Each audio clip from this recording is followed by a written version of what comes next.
मित्रांनो, माझ्या पाठीमागाचा आप बघत आहात हा सध्याचा जालना शहरातील संविधान पूल आहे आणि हाच संविधान पूल म्हणजे पूर्वीचा हा जालना शहरातील लोखंडी पूल म्हणजे अतिशय महत्त्वाचा पूल म्हणजे नवीन जालना आणि जुन्या जालन्याला जोडणारा हा पूल होता।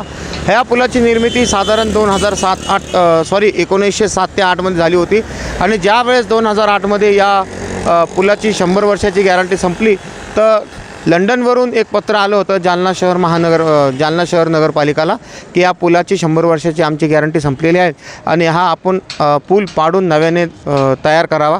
असा जालना शहरातील लोखंडी पूल साधारण 112 वर्ष हा पूल राहिला आणि त्यानंतर हा पूल पाडून जालना शहराच्या नगरपालिकातर्फे इथं नवीन पूल बांधण्यात आला। संविधान पूल म्हणजे आताचा संविधान पूल हा जुना लोखंडी पूल आहे आणि हा पूल आपण इथं बघत आहोत।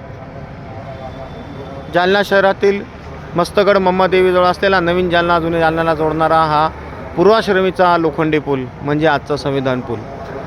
कुंडलिका नदी जे वाहत आहे, कुंडलिका नदीवर बांधण्यात आलेला हा आताचा संविधान पूल जुना लोखंडी पूल।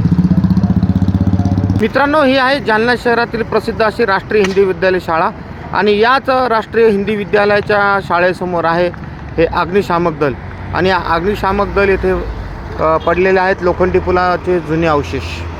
मित्रांनो, हे बघा इथं हा लोखंडी पुलाचे अवशेष पडलेले आहेत आणि आपण हा जो पूल बघत आहात हा पूल साधारण 2020 मध्ये सप्टेंबर 2020 मध्ये पाडण्यात आला आणि याचे काही अवशेषसुद्धा आपल्याला इथं बघायला मिळतात। आपण इथं बघू शकता हे the London engineering company limited London असं या कंपनीचं शीर्षक आपल्याला इथं बघायला मिळतं। असा हा जालना शहरातील लोखंडी पूल।